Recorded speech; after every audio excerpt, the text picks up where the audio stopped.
Hello and welcome everyone. Welcome to the Real Abilities Toronto Film Festival. My name is Liv Mendelson and I'm the artistic director of the festival. And on behalf of Real Abilities presenting partner, the Miles Nadell JCC, I'm thrilled to welcome you to the fifth annual festival and our first online festival. I'm going to describe myself visually. I am a short white woman with brown hair, and I'm wearing a navy and white striped t-shirt. Um, I am so glad that we're able to offer this festival online. Thank you to our sponsors, the Government of Canada, Government of Ontario, the P&L Odette Foundation, the Toronto Arts Council, Autism Ontario, and our media partners, Accessible Media Inc., AI Media, and the Mohawk College Accessible Media Production Program. Our festival home base is in Toronto, in the Dish with One Spoon territory, a treaty between the Anishinaabe, Mississauga, and Haudenosaunee that bound them to share the territory and protect the land.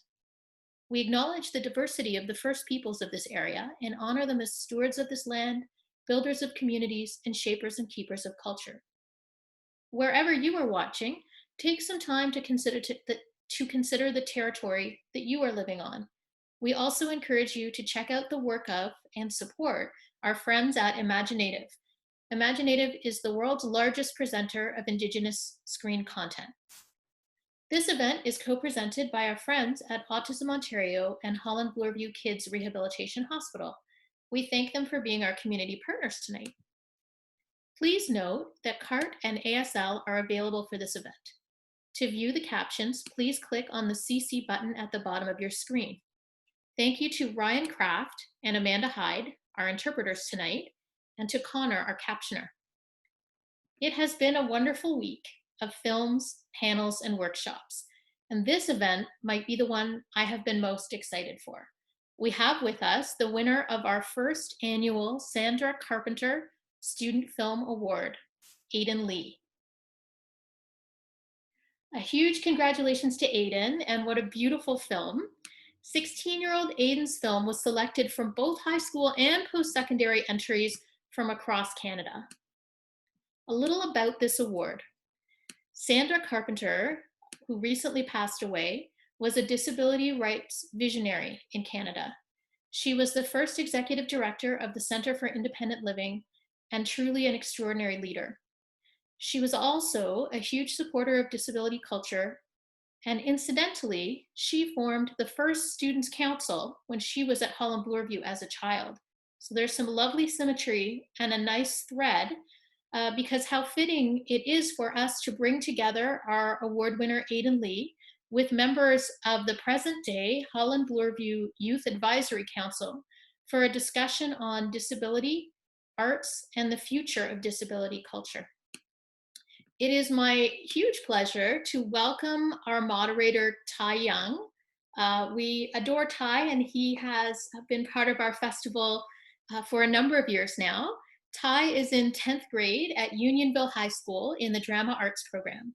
He has been featured in print ads, TV commercials, and a few stage productions, and he is an actor. Over the past 3 years, he co-hosted We Day across Canada. And with Holland-Bloorview, he's a spokesperson for their Dear Everybody campaign, which advocates for the inclusion of people with disabilities in media and the arts. If you have questions for our panelists, you can enter those at the bottom of your screen. There's a Q&A button, and I see there's already a question in there. Somebody's very speedy. If you're having technical difficulties, you can troubleshoot with our staff in the chat, or you can email raffhelp, RAFFHELP, at mnjcc.org. It's now my pleasure to turn this whole thing over to our amazing young adults and to Ty, who's going to shepherd us and begin this conversation. Thank you. Thank you for that amazing introduction. Hi, everyone. I'm Ty. I'm paraplegic, so I use a wheelchair to get around, and I'm so excited to be moderating for you all today. This is the first time I've ever done something like this before, so super excited. So we have a really great line of people who are going to be talking to today. First, I'm going to start off with Aiden. So Aiden, if you want to turn your camera on. Hi, Aiden. So congratulations on your amazing film. Would you be able to just tell us a bit about yourself? Um, so, I'm just do a quick description. My name is Aiden Lee. Um, I'm 6'3". I am currently wearing a black shirt and black shorts. I have brown eyes and brown hair with green tip at the top, and I am half Asian, half half Canadian. Awesome. Thank you so much, Aiden. Next, we have Wesley McGee Saxton. If you want to turn your camera on and join us. There. So I know, Wesley, you are an actor and you've done a ton of things for people with disabilities. I was hoping you could tell us a little bit about that and about yourself. Hi everyone. I'm not sure if you all can hear me because I've been having some issues. Can you hear me? Yeah. Okay, great. Hi.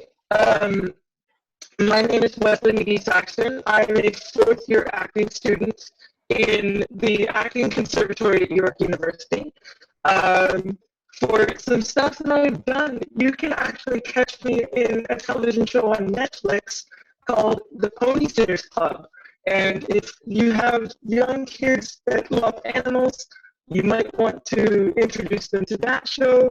And if you're interested in all of my other performance stuff, you can follow me on Twitter, which will be shared in the chat below later tonight. I'm looking forward to chatting with you all. Thank you, Wesley. And next we have Samantha Alfaro, if you want to join us. I work on, or I attend YAC with Samantha, so I'm hoping you can share a bit about your experience, with Holland-Bloorview and just what you do with RAFF. Oh, I think you're muted.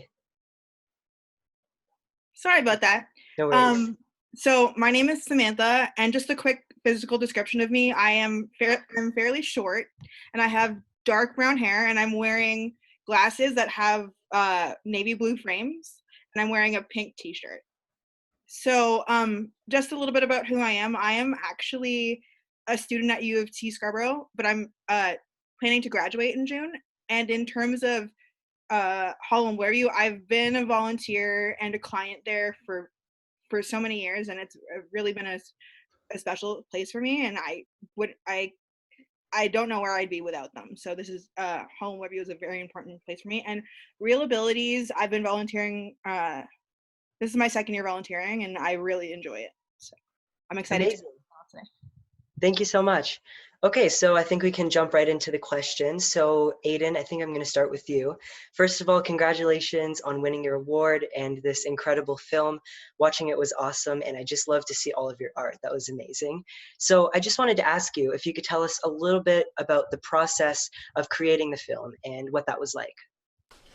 Wow. Thank you so much. This whole experience has been such an amazing journey.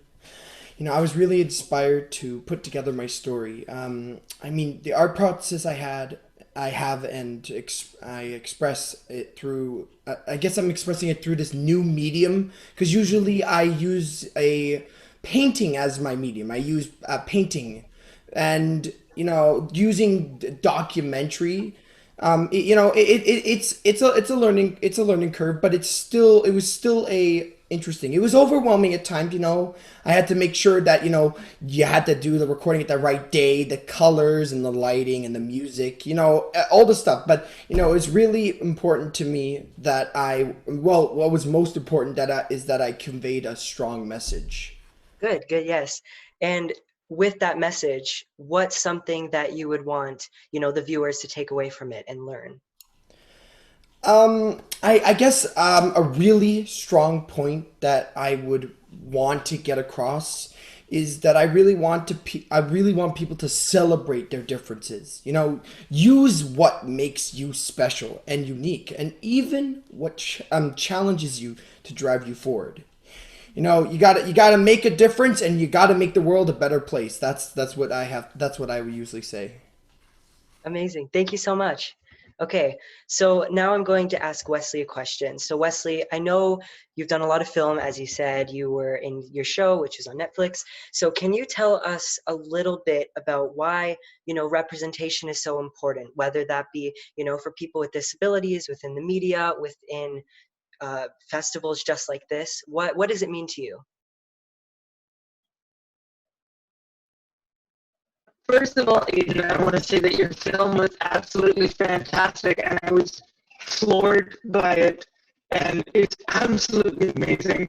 Festivals like these are really, really important to me because of the fact that they increase representation and awareness of people with disabilities in the media, and increasing representation and awareness in the media for me is so, so important, because when I was growing up, I didn't see a lot of folks like me on the screen or in movies or TV shows, and that's part of the reason why I decided to become an actor, to get into these types of things in the industry, is to become that representation on the different forms of media that we're exposed to, that encourages you to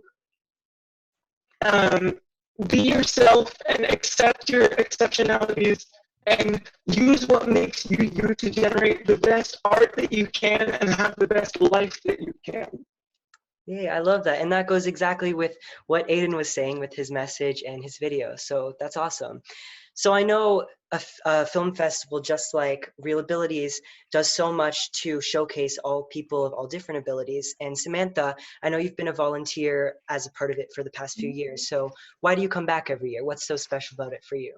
So this is my second year, as I said before, and I second everything that Wesley said. For me, RAFF is important because as just an avid watcher of TV and film, I've really never seen a person with a disability portrayed on screen.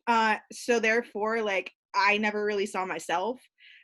So Real Abilities is important because all of the films have something to do with disability, and usually they're created by people with disabilities. So I feel like that is extremely important in terms of representation. And that's why I keep coming back every year. And it's just an overall special group and special films. And Aiden, your film was amazing. Amazing. So actually, now back to Aiden. We have a question from Robert in the chat. So he says that he loved the film and wants to know what's next for you. Are you making anything else? Anything up and coming? To answer your question, absolutely I am. What I've been doing recently is that I've been actually doing these art videos that I put on my website, and so that people from around the world, everywhere, can basically do like an art tutorial, and it's supposed to be from the heart. So it's supposed to be from the heart to show that we're one big community. It's supposed to, and the good thing is that with this, it's like the movie. It's supposed to inspire you. It's supposed to make you feel like you want to change the world as well. Mm-hmm. Definitely. Thank you. So someone else wants to know what your reaction was when you found out that you won the Sandra Carpenter Prize for your film. I just wanted to. Well, first of all, I wanted to make this film just to inspire people and to I guess give them a way to give them like a sense like you can be who you want to be. Mm-hmm. And I guess what happened when I won the award, I guess I was surprised. But I was deeply honored that I was selected because it's such an honor to give people such, what's the word, like inspiration to change the world as well. Definitely. Thank you. So, Samantha, of course, watching this film, it was absolutely incredible to be able to see, his message and all of his art. Why do you think that everyone should get a chance to see Aiden's film? I think everybody should get a chance to see Aiden's film because it really does showcase everybody and show the importance of everybody's differences and how everybody's differences make each other themselves. Like, my favorite line from your movie, Aiden, was the fact that you have ADHD, anxiety, and autism, and that's what makes you, right? And I really resonate with that because I don't know any different than having my disability.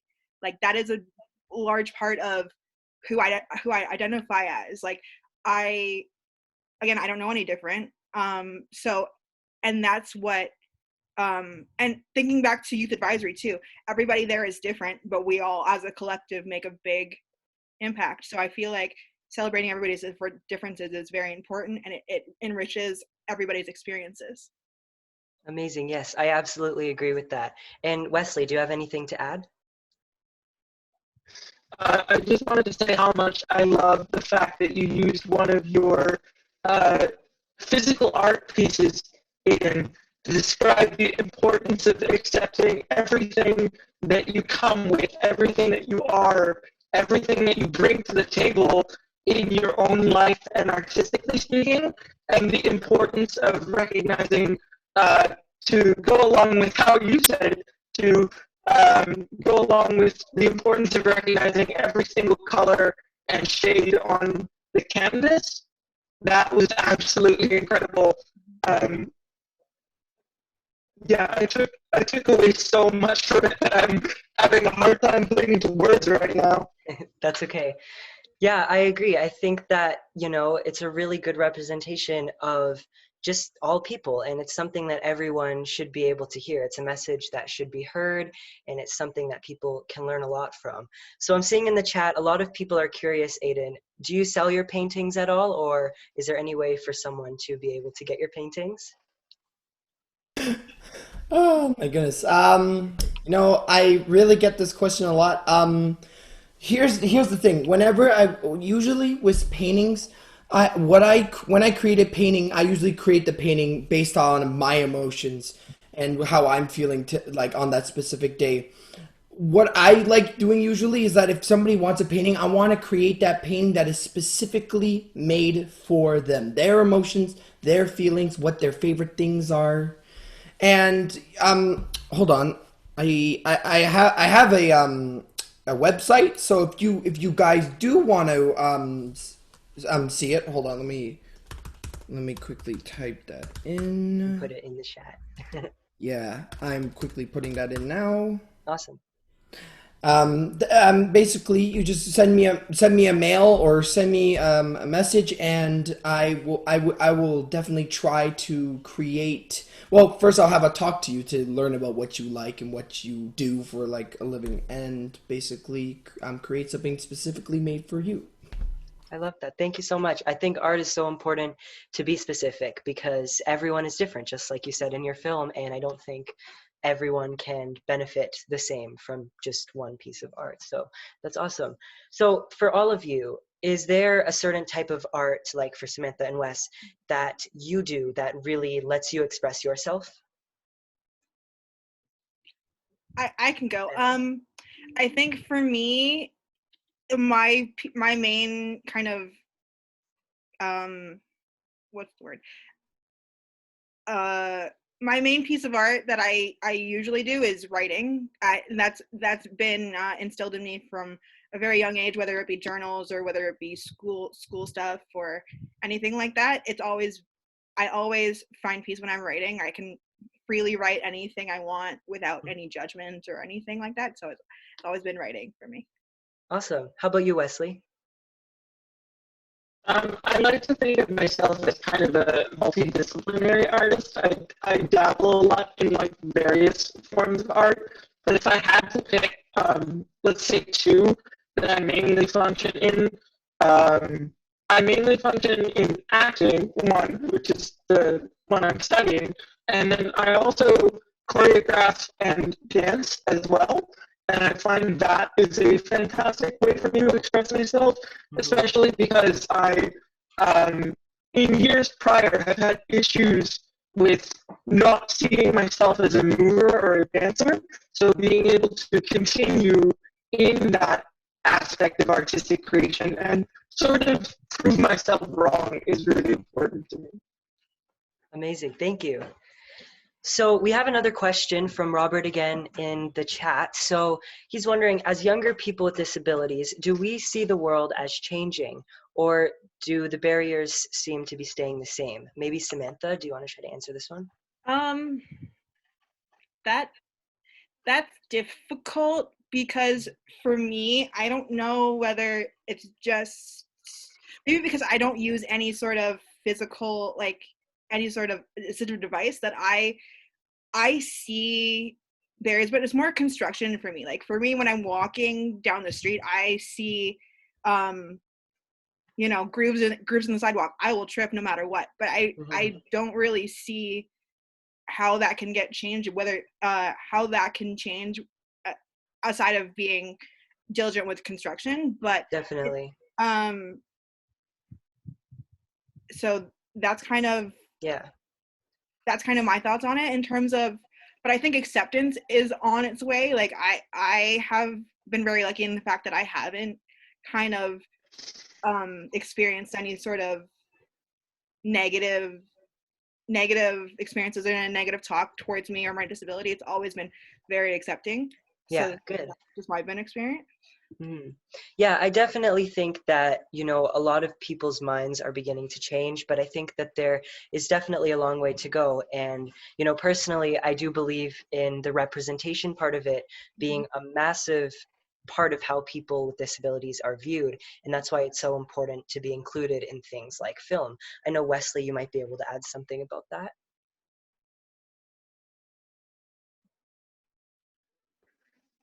Yeah, well, I think it's definitely important to recognize that, like, every individual with a disability faces different barriers, so that's what makes it somewhat difficult to address. But I do believe that things are certainly changing. We are making a lot of progress, even if you look at streaming services and what's on television now.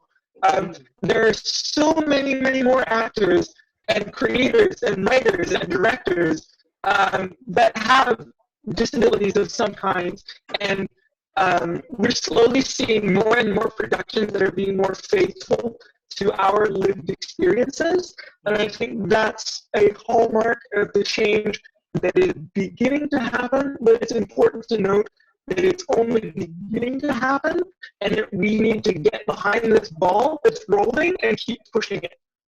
Yes. Oh, I love that. Great.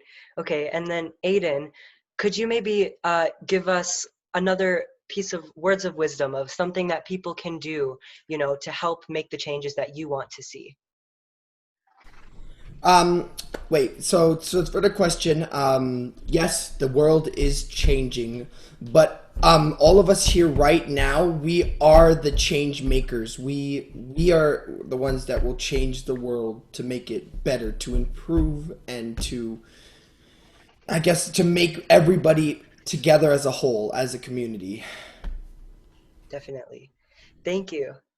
Okay, so I'm not sure how much time we have left. I'm going to open up the Q&A and then ask another question. Okay, so from Tracy Odell, they want to know what should be done to encourage youth in the arts. Maybe Aiden, do you want to take that one? Cam, can you read it again? Sorry. Oh yeah, what can be done to help encourage youth to get involved in the arts? So here's the thing. I usually teach at school. Before this, I used to teach at the schools, and what I did is that I would encourage the youth to use anything in your anything in like anything around you, and to use it as art. And I remember I did it for I do it like every year, but I remember coming back like 2 years later. I remember the first time I asked them, "What do you want to be?" And they first said a firefighter, a policeman, an astronaut.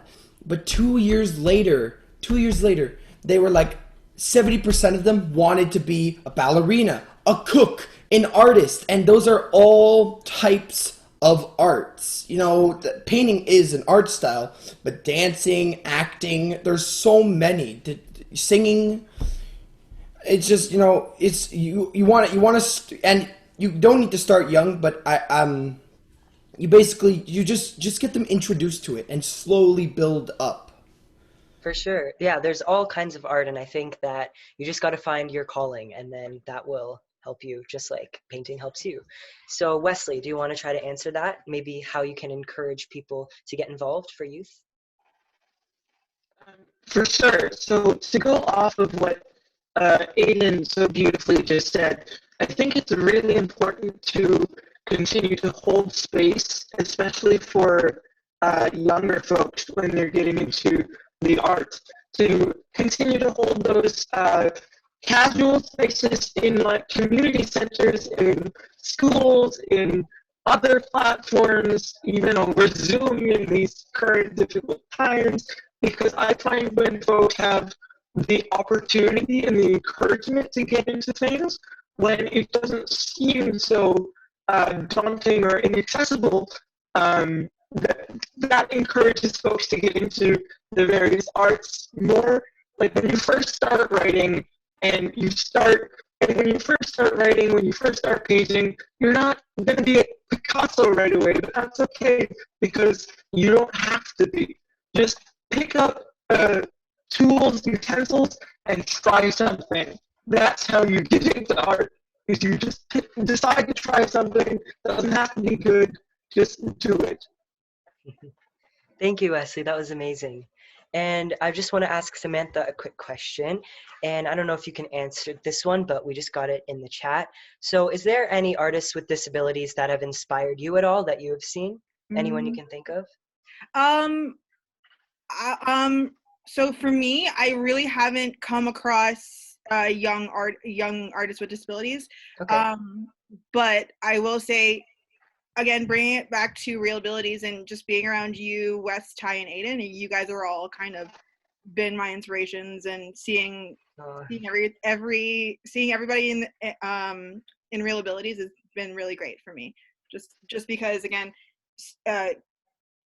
being seen is very important, and it's something I haven't had growing up, and I'm an adult now, so it's interesting. Yeah, thank you. And okay, so maybe I can direct that question to Aiden. Aiden, is there anyone that has inspired you within your art or anything for people with disabilities? I guess you could say. Well, let's first break it down like this. In the past, I would have to say it's like you got Pablo Picasso and Vincent Van Gogh, but you also have what's it called? I think his name was John Brambit. John Brambit. He was a blind artist that would basically paint with, using the emotions and feelings that he would feel instead of just see. And those three are one of the some of my like greatest inspirations. But also in the recent time, you know, with my students, my art students are my inspiration, because like, you know, it's so good to see when you see kids like so excited to paint. Yeah. Amazing. Okay, well, I think that is all the time that we have, but thank you all so much. This was incredible, and congratulations again, Aiden, on your award. It's amazing, and thank you all for watching. Really appreciate it. I'm going to hop in to thank all of you. Ty, thank you so much for moderating. Thank you. Aiden, Wes, Samantha. Aiden, we can't thank you enough for your film. What a gift. And I will echo so many of the comments from people asking you to keep creating art. Think about getting your art out there. People want to have your work in their homes. And also keep making films. Fantastic. And Wes, we love seeing the evolution of your career and seeing you now in big projects and on Netflix. And it's very exciting. And Ty and Samantha, I mean, we're just thrilled to have you and to see your development. I just want to say to everyone watching, it blows my mind that this is a group of people in high school and university. And I want to take this moment to congratulate Samantha, who will be graduating this year, and she's not going to have the graduation that she thought she would, but we're going to give her a RAFF send-off and say congratulations to you on everything you've accomplished. And we are super proud that you continue to associate yourself with us. And I'm just so excited to see what each of the four of you will be producing and creating. I think someone in the chat said it best, that the future of disability advocacy is in great hands with everyone in this panel. So thank you, everyone.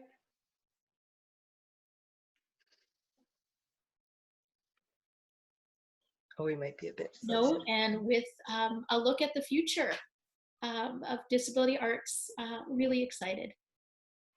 And it's telling me my internet connection is unstable, so that's the universe telling me to wrap it up. Thank you all. Thank you for joining us, and we look forward to continuing to work with you. Thank you so much. Thank you. Bye. Bye. Thank you, everybody.